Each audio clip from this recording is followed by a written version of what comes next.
Halo, ketemu lagi bersama saya Henry Juju tentunya di channel saya. Masih membahas atau sharing pengalaman seputar asam lambung, GERD, anxiety, dan psikosomatis tentunya teman-teman. Saya berharap kita semua dalam keadaan sehat selalu, tetap tersenyum dan selalu bersyukur. Oke, sebelum mulai video kali ini, ada baiknya teman-teman membantu untuk melakukan subscribe karena subscribe adalah satu kebaikan sehingga saya bisa lebih semangat lagi dalam share pengalaman saya. Terima kasih teman-teman. Pada kesempatan kali ini saya akan membahas satu pengalaman yang berkaitan dengan asam lambung, GERD, anxiety, psikosomatis tentunya teman-teman ya. Yaitu pengalaman mengenai belajar masa bodoh dengan segala sensasi yang datang begitu teman-teman. Bagaimana sih caranya? Tonton video ini sampai selesai, semoga ada informasi yang bisa didapatkan. Nah, itu dia. Berbagai macam sensasi yang kita rasakan tentunya sangat mengganggu dan membuat kita tidak nyaman. Tentunya mulai dari ujung rambut sampai ujung kaki. Biasanya kalau teman-teman bilang itu namanya 1001 macam sensasi. Rasa tidak nyaman dimulai dari ujung rambut sampai ujung kaki ya tentunya, baik dari pagi sampai malam gitu kan, bahkan sampai tidur pun merasa merasa tidak nyaman lah, seperti itu, terganggu lah. Intinya segala sensasi yang kita rasakan itu mengganggu kualitas hidup. Itu tidak berbahaya, tidak berbahaya dan memang tidak berbahaya selagi itu hanya berkaitan dengan asam lambung, GERD, anxiety, psikosomatis begitu teman-teman. Nah, bagaimana untuk cara masa bodohnya? Belajar untuk metode masa bodoh. Nah, itu dia. Yang pertama, jangan cari cara. Karena semakin kita mencari cara, nanti kita semakin kepo. Gitu. Nanti kita semakin stres, semakin berpikir. Masa bodoh itu bukan sebuah cara. Masa bodoh itu adalah sebuah sikap. Nah, seperti itu. Sikap kita untuk menghadapi segala sensasi yang ada. Begitu, teman-teman. Terkadang kan kita scroll tuh, kita searching di googling gitu, gimana cara masa bodoh. Semakin banyak teori-teori atau cara-cara atau dari mentor-mentor atau segala macam orang yang berpengalaman yang lain mengatakan cara masa bodoh itu seperti ini, semakin banyak referensi bagus, tapi semakin lama kita mencari cara-cara tersebut akan menghabiskan waktu dan akan menghabiskan pikiran sehingga akan menambah stres. Nah, stres tadi secara tidak sadar akan masuk ke alam bawah sadar. Nah, itu dia teman-teman. Kalau saya, pada prinsipnya, masa bodoh itu adalah titik di mana kita bisa menertawakan sensasi. Cuma itu saja. Sesimpel itu kalau saya. Ketika sensasi datang, kita tertawa, itu di situ masa bodoh. Walaupun terkadang hati ini tidak terima, tidak apa-apa. Ketawakan saya, semakin sering kita ketawakan ketika sensasi itu datang, berarti Anda sudah masa bodoh dengan sensasi. Gitu. Beda halnya ketika teman-teman murung, ketika sensasi datang langsung kita meresapi, mengira-ngira sakit apa, kenapa ini, berapa lama ini bisa berlangsung. Itu semakin lama semakin stres gitu. Yang nantinya akan membuat badan sempoyongan, lemah, letih, lesu kan? Mulailah kebas, mulailah pegal, mulailah pusing, mulailah kelingan ya kan, mulailah kesemutan ya kan, mulailah nyeri di dada, segala macam muncul jadinya. Jadi bagaimana cara untuk masa bodoh? Bukan cara kalau saya bilang. Sampai pada titik Anda bisa menertawakan atau tersenyum ketika menghadapi sensasi begitu teman-teman. Sesimpel itu. Sensasi ini adalah sensasi rumahan.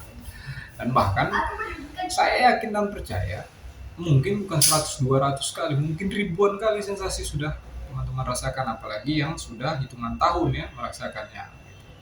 Pada prinsipnya tidak berbahaya teman-teman. Simpelnya sih begini. Ketika kita berpikir bahwasanya kita ini sakit asam lambung disertai anxiety psikosomatik, yang lama itu kalau saya pribadi, pengalaman pribadi itu adalah cara pemulihan mental kita saja, cara pikir kita saja. Kalau lambungnya paling sebulan 2 bulan diatur pola makan, diatur pola pikir, diatur pola hidupnya, saya rasa 2 bulan akan sangat signifikan memberikan perbaikan. Nah, permasalahan mental tadi, pikiran tadi gitu. Karena kita ketika merasakan asam lambung tersebut, merasakan 1000 macam sensasi, otomatis trauma bermunculan di dalam pikiran alam bawah sadar kita.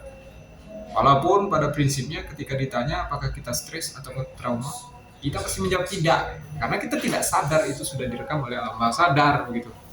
Nah, makanya sebelum semua data negatif yang masuk ke dalam alam bawah sadar kita, ada baiknya ketika sensasi datang langsung senyum kan, ketawa kan, biar data yang masuk langsung positif begitu.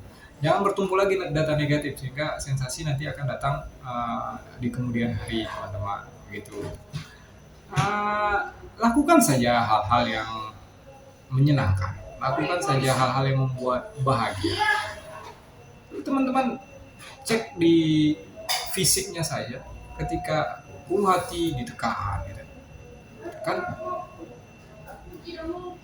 sudah aman, sudah jauh lebih membaik, walaupun hanya tinggal sedikit-sedikit sensasinya.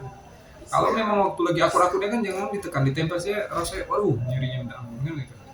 Kalau sudah ada perkembangan berarti Anda sudah mulai jauh lebih membaik. Seharusnya untuk medis, untuk fisik udah aman. Yang bermasalah itu kan mental.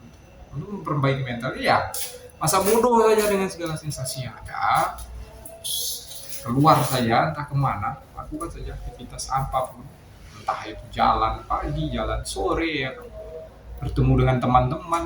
Kalau yang bisa bekerja beraktivitas, lakukan saja. Cuman yang perlu diingat, jangan melebihi batas kemampuan kita. Contohnya batas kemampuan berpikir dan batas kemampuan tenaga gitu. Karena itu juga akan menjadi pemicu, teman-teman ya. Kehabisan tenaga, kita masih ada nih sisa-sisa nih crowdednya di pikiran kita, ditambah dengan buang-buang tenaga, dengan kerja berat atau segala macam, ya cepat balik sensasinya gitu. Sesimpel itu, tidak sulit, tidak riuh atau bagaimana gitu. Itu pengalaman pribadi saya. Itu akan memberikan dampak yang jauh lebih baik, percaya saya. Coba, pasti ada perkembangan. Ya, kita coba saja 2 minggu lah dulu. Setiap datang sensasi senyum, setiap datang sensasi tersenyum. Coba buktikan selama 2 minggu. Nanti tulis di kolom komentar. Bener nggak yang saya bilang? Karena itu tadi, di titik kita sudah bisa menertawakan sensasi yang ada, di titik itu pula kita sudah masa bodoh. Jangan cari cara ini segala macam. Cara semakin kita cari, semakin pusing, semakin stres gitu. Semua orang memiliki metode sendiri, memiliki herbal sendiri, memiliki cara sendiri, mengatur jam makan sendiri, mengatur pola hidup sendiri, jam tidur sendiri. Semua orang punya potensi untuk mengaturnya sendiri. Gitu. Semua orang punya kemampuan untuk mengatur hal itu. Pasti berbeda-beda, tentunya ya kan. Saya berbeda, lain berbeda. Itulah makanya kenapa setiap orang memiliki waktu fase yang berbeda-beda pula dalam masa penyembuhannya. Simpel saja, kalau saya titik masa bodohnya di situ, menertawakan sensasi yang ada. Bukan gila, bukan. Ya karena dengan saya tertawa, saya beranggapan saya sudah cuek dengan hal itu. Gitu. Walaupun di awal-awal berat, sensasi kadang-kadang ya. Setelah terjadi perkembangan yang signifikan, ya kadang kecolongan juga, tetap. Jadi dalam hati ya kan, belum pergi juga nih sensasinya, waduh ada sensasi baru. Nah, itu hal yang wajar manusiawi. Tapi dengan seringnya dan saking seringnya kita untuk menertawakan atau memberikan senyuman terhadap setiap sensasi yang ada, kita sudah cuek dengan sensasi tersebut. Kita sudah menang karena kita komandannya. Dilakukan saja, kita coba bagaimana hasilnya. Saya seperti itu lebih. Ketika sensasi yang berat, apalagi sensasi berat mulai dari kepala sampai ke perut sampai ke kaki, aduh, lemas lunglai kayak dunia nggak nyata, lengkap lah semuanya.